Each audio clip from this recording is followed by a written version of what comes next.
concern with Matthew Stafford. There was reports going into the weekend that he was going to throw on Saturday, kind of make all the right moves and kind of see where his body was. Everything from what McVay said and kind of reporters said that everything went fine on Saturday.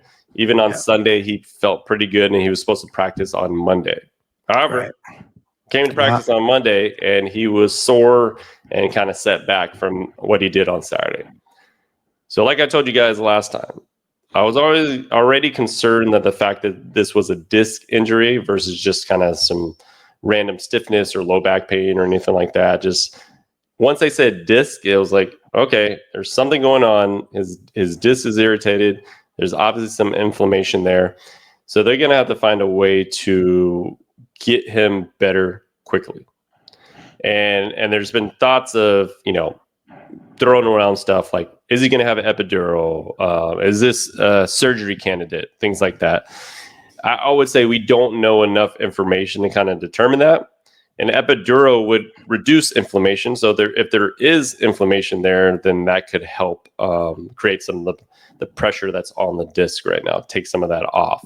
So we'll see over the next couple of days if he gets any better. But if he's still not practicing by the end of this week, that's a major concern.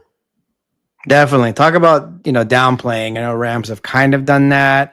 And we talked about it on the show last time where once we heard it was a disc, it's like, sure, yeah, if there was a game today, he'd be out there.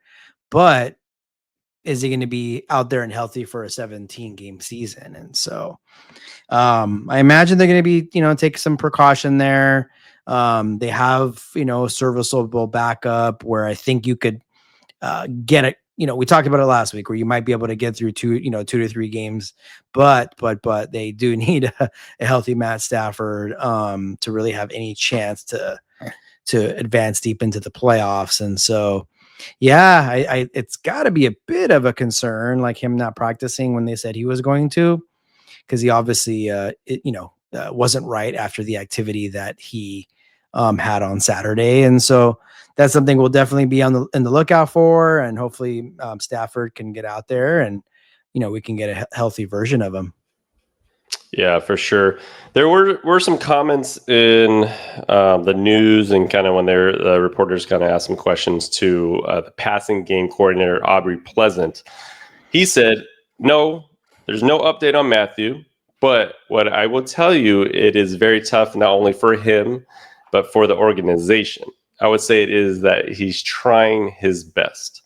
So the fact that he said it's tough on the organization right now is kind of alarming, right? Because you figure, obviously he's trying his best to play. And if he was healthy, he would be practicing right now. There's no doubt about it. Yeah. He's going into his, 17th year. He's 37 years old. So there is some of that where he's going to try to, he's been there before. He's done training camp. So there's some things that he doesn't always have to do everything there. However, the fact that he's trying to get better and pass and do that, and he's still having setbacks is a major concern for me. No, absolutely. Absolutely. Like I said, with him missing the practice, him not playing in preseason, that's not a big red flag because the Rams and Sean McVay haven't played any real starters in the preseason for some time now. But him not being out there and scrimmaging practices, actually, it's got to be a little bit of cause for concern. And so him being a vet, as you mentioned, it's probably not worrisome in terms of kind of playing the position and his mechanics. And but I don't know, you'd think you'd want to probably get out there a little bit with like a new addition like Devontae Adams, right? Obviously both vets both know kind of what they're doing out there, but you'd imagine they want to kind of have some reps to get in sync. But yeah, let's see if he, by the start of the season, let's see if he gets some time out there on the field.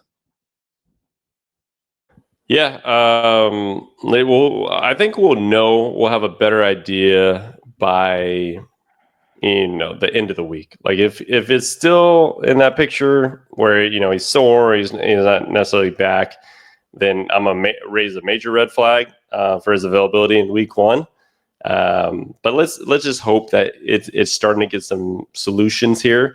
And I would say if he's not better by the end of this week, they need to more than likely do an injection or epidural in order to get him enough time to get the benefits from it, get his feet under, and see if that helps him. Because early on, right, they got a week 1 matchup with the Texans, and then they go to the Titans, and then play the Eagles. So they do have, I would say, 2 teams in the beginning where it's, you got the Titans in their young team, and then you got Houston, who's obviously been a playoff team, and they got CJ Stroud, but it's a winnable game for them. But by week 3, you're playing Philly again, and that's the rematch of the NFC Championship game.